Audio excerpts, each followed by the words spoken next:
Welcome back to Revise and Resubmit, where we take these deep dives into fascinating academic research. Yeah, today we're looking at a paper that was submitted to the Informs Marketing Science Conference. Oh, wow, yeah. It's a pretty big deal internationally, and this one really stood out to us. It did. It's called Shape My Choice: How Iconicity and Nostalgia Marketing Influence Brand Preference. Catchy title. It is. Yeah, so we've got Sadh and Mayukh Mukhopadhyay to thank for this one. Right. And today we're going to figure out how nostalgia and even how the sound of a brand name can actually sway our choices as consumers. It sounds kind of wild. It does sound kind of wild. But one thing I think we've all noticed is just how much nostalgic marketing is around these days. Oh, yeah, absolutely. Everywhere you look. Like, it's everywhere, right? Reboots of shows. Products that are just like you remember. Yeah, exactly. It's like everything is trying to tap into that warm, fuzzy feeling, Yeah, but is it more than just a trend? Well, the paper argues that it is. They're saying that nostalgia has kind of evolved beyond just missing like a specific place or time. Okay. It's more about how everything changes so much these days that it makes us crave that feeling of the past. Oh, so it's like we want that familiar thing just to feel grounded in a world that's constantly changing. Exactly. And they say that nostalgia actually has some, important psychological functions. Okay. What are they? Well, it helps us feel connected to other people. Oh. It helps us understand ourselves better. Interesting. And it even helps us find meaning in our lives. So it's not just about feeling good. No. It's about making sense of the world around us. Right. Wow, that makes me think about how powerful nostalgia can be. Especially when it comes to influencing our choices, Yeah, totally. Like, think about it. Yeah. When you're feeling unsure or overwhelmed, Yeah. maybe you're more likely to go with that brand that reminds you of simpler times. Right. Simpler times, less stress. Yeah, that's nostalgia at work shaping your preferences. Okay, so we've got this powerful force of nostalgia. But how does that connect to the sound of a brand name? Well, the paper links nostalgia to something really interesting called the Bouba Kiki effect. The what? The Bouba Kiki effect. Okay, I've never heard of that. What is that? Okay, so imagine I show you two shapes. Okay. One is rounded and blobby, and the other is sharp and spiky. All right, okay. And then I give you two nonsense words, Bouba and Kiki. Okay. Which word do you think goes with the rounded shape and which one goes with the spiky shape? Well, I would say Bouba for the round one and Kiki for the spiky one. And you're not alone. Most people say the same thing. Really? Yeah, studies show people consistently make those same associations. Wow. So it seems like there's this deep connection in our brains between sounds and shapes. So it's not just random. No, it's not random. Our brains are wired to link certain sounds with certain shapes. It seems that way. That's wild. Yeah. Okay, so are they saying that brands can use this connection to their advantage?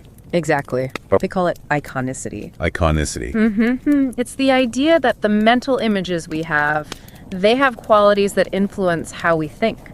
So the sound of a brand name Yep. can actually create a mental image that shapes how we see that brand.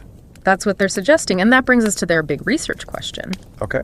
How does nostalgia marketing combined with a brand name that sounds either round or sharp, how does that affect our preferences as consumers? So are they saying that if a brand wants to evoke that nostalgia feeling, they should pay attention to the sound of their name too? Exactly. Like go with the round sounding name if they're selling something cozy. Yeah. And a sharp sounding name for something edgier and more modern. Right.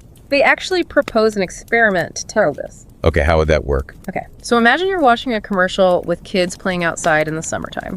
Okay, summer fun. Right. And you're already feeling nostalgic. Yeah. And then you're asked to choose between two chocolate bars, Right? Blossom Butter and Crackle Crisp. Blossom Butter and Crackle Crisp. Yeah, which one are you more likely to go for? Blossom Butter. Yeah. Definitely. It Wow. just sounds softer, more comforting. Right. It fits that warm, fuzzy feeling. Exactly. Okay, but why should marketers care about this? Right. What's the practical application here? Well, they outline a few things. For starters, brands could use this research to make decisions about everything from, naming the brand to designing the packaging. Oh, interesting. Like, imagine a brand wants to evoke those feelings of nostalgia and comfort. Like homey? Yeah, they could choose a name with those soft consonants and round vowels like Blossom Butter, we were saying. Yeah, Blossom Butter. I like it. But if they want a more modern and edgy feel, Then what? then they could go for a name with hard consonants and sharp vowels. Like Crackle Crisp. Yeah, exactly, like Crackle Crisp. It's incredible how much the sound of a name can change how we see a brand. I know, it really is. It's like they're tapping into these hidden connections in our brains. To make us feel a certain way or picture a certain thing. Exactly. But this is all still theoretical, right? That's right. They haven't actually done any real-world experiments to test this out yet. Okay. But they make a really strong argument for how powerful these strategies could be. It definitely makes you think. I never really considered how much the sound of a brand name could influence my choices. Me neither. But now I can't help but notice it everywhere. I know. It's like once you see it, you can't unsee it. Exactly. That's the beauty of research like this. It helps us understand these subtle ways our brains work. Right. And how marketers can tap into them. That is really fascinating. It is. I feel like we've uncovered a whole new dimension of marketing. Yeah, we have. And I think this is a good place to pause. Yeah. Let everybody process all this. Yeah, catch our breath. We'll be back in just a moment to continue our deep dive into Shape My Choice. Don't go anywhere. Stick with us. Welcome back to Revise and Resubmit. It's amazing how much thought goes into something as simple as like picking a brand name. I know, right? But like we were saying in the first part, Yeah. there's a whole lot of science behind it. Absolutely. It's about figuring out, the psychology behind why people choose what they choose. Right, consumer psychology. Yeah, and how to connect with them on a deeper level, like an emotional level. Definitely. And we talked about how nostalgia plays a huge role. Mm-hmm. But now I'm curious, like how can brands actually use this in their marketing? Well, they outline a few things in the paper. Okay. So like imagine a company is launching a new line of like comfort food. Okay. And they want to create that, that sense of warmth and familiarity. Like coming home after a long day and having a bowl of your mom's soup. Exactly. Yeah. So they could use what we're talking about here, They could choose a name with soft consonants and round vowels. So like what would it be an example? Like Cozy Kitchen or Grandma's Goodness. Cozy Kitchen or Grandma's Goodness. Yeah. I mean, just hearing those names makes me feel all warm and fuzzy inside. I know, right? Yeah. And it goes beyond just the name. Where else does it go? Think about the packaging, Okay. They could use warm colors, vintagey fonts, images that make you think of nostalgia, like a family around the table. Right. It's creating a whole experience that transports you back. Exactly. And remember those commercials that have like old jingles or celebrities from when you were a kid? Yeah, those always get me feeling nostalgic. I know, it's a classic trick. Yeah. Those are great examples of how brands are already using this, to connect with people. It's fascinating how all these elements work together Yeah. to influence our choices. It really is. It's not just about one thing. Right. It's about making the whole brand identity match up with the emotions you're going for. Like a puzzle. Yeah. Where all the pieces fit together. That's a great way to put it. Yeah. And I wonder, this research focuses on nostalgia. But could you apply these same ideas to other emotions too? I think so. Like what? So if a brand wants to make you feel like excited or adventurous, they could use different sounds and images. Oh, to get that across? Yeah, exactly. Interesting. Think about brands that are all about energy and innovation. Okay. They often use sharp sounds, bold colors, images that give you that sense of movement and action. It's all about knowing who you're trying to reach. Right. And understanding their psychology to create an experience that speaks to them. It's not about tricking people. It's about making real connections based on understanding human emotion. This has been so eye-opening. I know, it's fascinating stuff. I never thought about how sound and imagery could be used like this. Yeah, it's a whole field of study. And there's still so much more to learn. The paper even talks about some future research ideas. Oh, like what? Well, like longitudinal studies, Yeah. to see how long these effects actually last. So does picking Blossom Butter today, because of a nostalgic commercial, mean I'm going to be more likely to pick it again in a month or even a year? That's the question only time and research can tell. Okay, what else did they suggest? Cross-cultural comparison. Oh, okay, yeah, because this paper mostly focuses on Western cultures. Right. So does the Bouba Kiki effect hold up everywhere? Yeah, that's a good question. And what about the other stuff like the sound symbolism and nostalgia? Right. Do those translate across cultures? Exactly. Do certain sounds or images evoke the same emotions everywhere, or does it vary depending on where you're from? It'd be amazing to see how this all plays out in different parts of the world. I know. We could learn so much about cultural differences and how they shape how we see things. That's a great point. Okay. Anything else they suggested Yeah, they also talked about using brain imaging.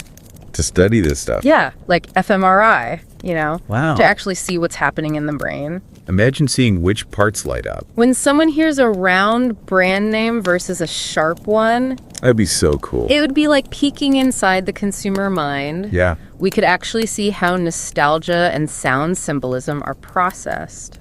It feels like we're on the verge of unlocking some big secrets about how our brains work. It's a really exciting time to be in this field. It is. I think it's a good place to pause for now. Yeah, let's give everyone a moment to absorb all this amazing info. We'll be back soon to wrap up our deep dive into Shape My Choice. And we're back for the final part of our deep dive into Shape My Choice.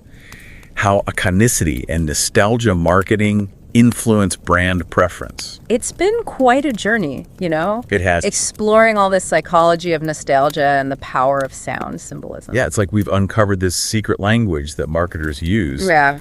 to tap into our emotions. That's a great way to put it. And you know what I find really exciting is that this is really just the beginning. There's so much more to learn in this area.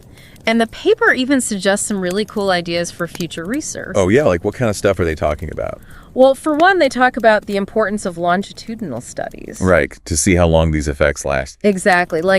Does choosing Blossom Butter today, Yeah. because of that nostalgic commercial, Right. does that mean you're more likely to choose it again next month or even next year? Right, good question. That's something only more research can tell us. Okay, This cross-cultural comparison. yeah, that's a big one. Yeah, because this paper was really focused on Western cultures. Right, does the Bouba Kiki effect hold up everywhere? Exactly. And what about all the other stuff, like the sound symbolism and the nostalgia? Do those translate across cultures? Right. Do certain sounds or images, evoke the same emotions everywhere? Right, or does it depend on, your cultural background? Exactly. Those are all questions worth exploring.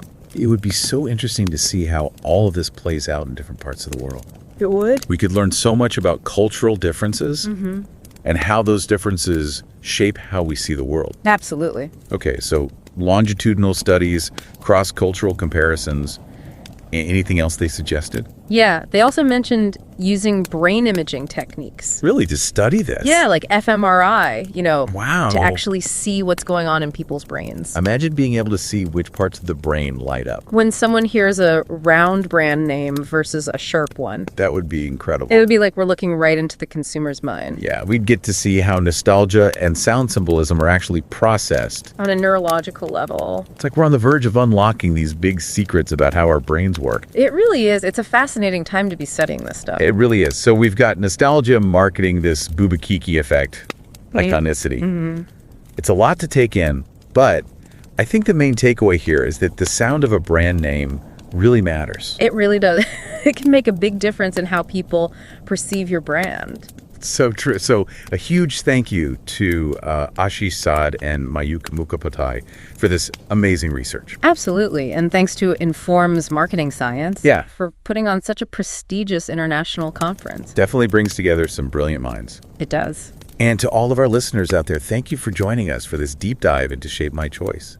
If you enjoyed this one, be sure to subscribe to Revise and Resubmit on Spotify. Yeah, so you don't miss any future episodes. We're also available on Amazon Prime Music, YouTube Music, and Apple Podcasts.